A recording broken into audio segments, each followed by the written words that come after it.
Assalamualaikum warahmatullahi wabarakatuh. Selamat datang kembali teman-teman di channel Faisal MB. Pada video kali ini saya akan membagikan trik dan tips untuk menanam tanaman dalam polybag tetap subur. Seperti yang teman-teman lihat, ini adalah polybag ukuran 15x20 nya. Dan ini adalah tanaman cabai yang sudah berusia 1 tahun lebih, teman-teman. Bagi teman-teman yang terkendala juga terkait lahan yang minim, mungkin tidak punya lahan yang besar, mungkin salah satu opsional menanam cabai dengan menggunakan polybag sangat bermanfaat, teman-teman. Namun perlu diingat di sini, di bagian bawah, di bagian tanah ini, teman-teman pastikan kaya akan nutrisi yang diperlukan bagi tanaman. Jadi tidak hanya dengan tanah saja, boleh dengan tanah, dipersilahkan. Namun saran kami pada bagian tanah dalam polybag ini, karena dia ukuran terbatas, akar cuma berkutat di dalam polybag ini, jadi pastikan media tanam ini kaya akan nutrisi yang dibutuhkan bagi si tanaman ini, teman-teman. Yang nantinya makanan yang didapat oleh akar akan dikirim ke seluruh bagian, baik batang, ranting-ranting, ke daun, bahkan sampai dengan ke pucuk, teman-teman. Bisa lihat di sini. Nah, seperti teman-teman bisa lihat di sini. Di sini ada tanah biasa, tanah pekarangan, dan ini ada pupuk kandang. Ini dari kohe sapi yang suplementasi M4, dan ini adalah sekam bakar. Untuk ketiga ini, tanah, pupuk, dan sekam bakar dengan perbandingan 2:1, teman-teman. Nah, di sini kita bicara untuk pupuk kandang. Bagi teman-teman yang terkendala untuk mencampurkan pupuk kandang dalam media tanam, teman-teman misal kesulitan daerah yang sulit untuk mendapatkan kotoran sapi, mungkin bisa diganti dengan kotoran ayam atau mungkin dengan kotoran bebek. Dan misal teman-teman, apabila teman-teman masih terkendala terkait kotoran yang didapatkan, mungkin bisa diganti dengan daun kering, teman-teman. Kenapa saya mengatakan pupuk kandang ini dapat digantikan dengan daun kering? Karena memang sejatinya pupuk kandang ini juga berasal dari tumbuh-tumbuhan, teman-teman. Nah, jadi yang semula kita menggunakan pupuk kandang, kita ganti menjadi pupuk kompos dedaunan, teman-teman.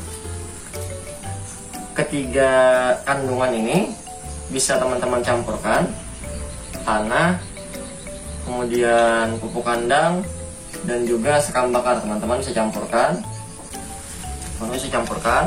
ketiga bahan ini.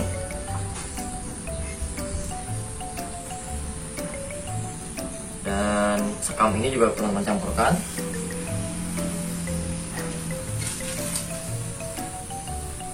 Tanah itu sebagai media tanam tanaman.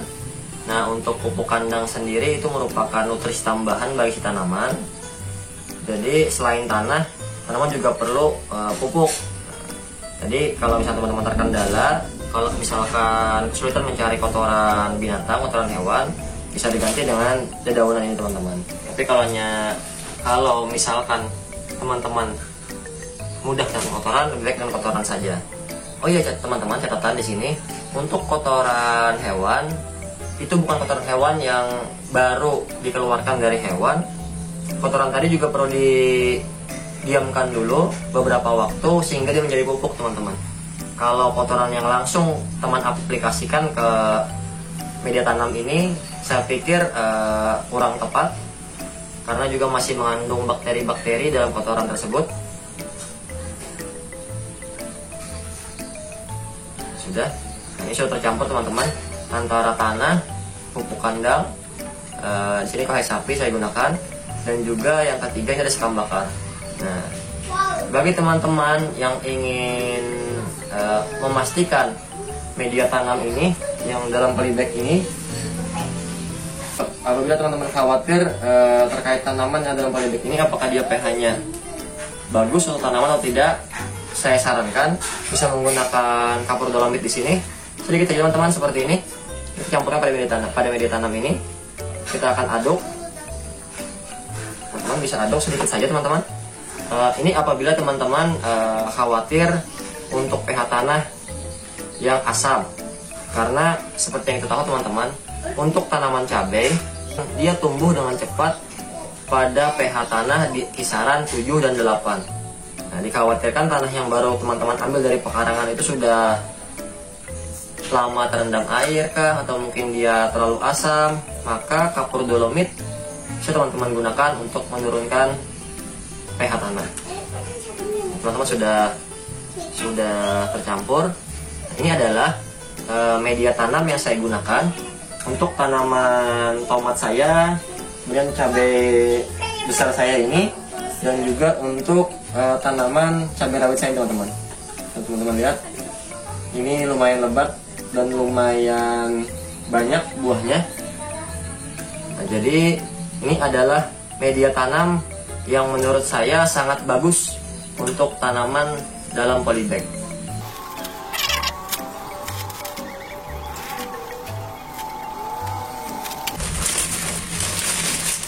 Nah, ini adalah media tanam yang kami gunakan untuk menanam baik lombok, tomat, ataupun cabai rawit teman-teman. Ini nanti akan kita bikin skala banyak. Tadi hanya untuk contoh dan skala perbandingan teman-teman. Jadi perlu teman-teman ingat di sini tadi untuk campuran pada media tanam dalam polybag itu yang pertama ada tanah, ada pupuk kandang, dan juga ada sekam bakar. Opsional saja tadi terkait kapur dolomit boleh digunakan, boleh juga tidak teman-teman. Coba kita lihat, ini adalah cabainya.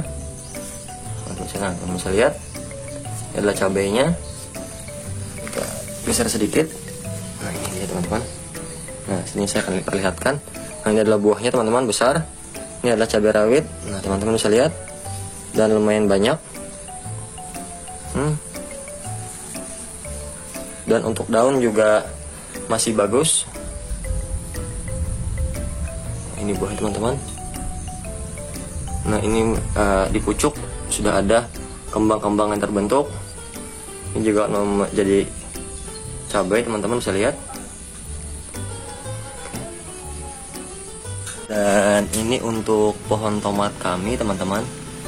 Nah, teman-teman bisa lihat.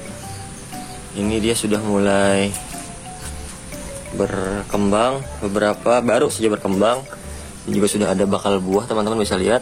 Nah, ini tanaman tomat ini juga berada dalam polybag ukuran 15x20 teman-teman.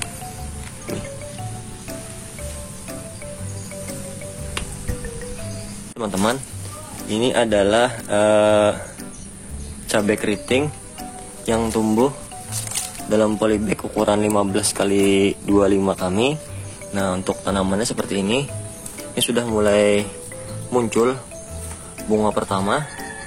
Teman-teman bisa lihat. Nah, ini bunga pertama.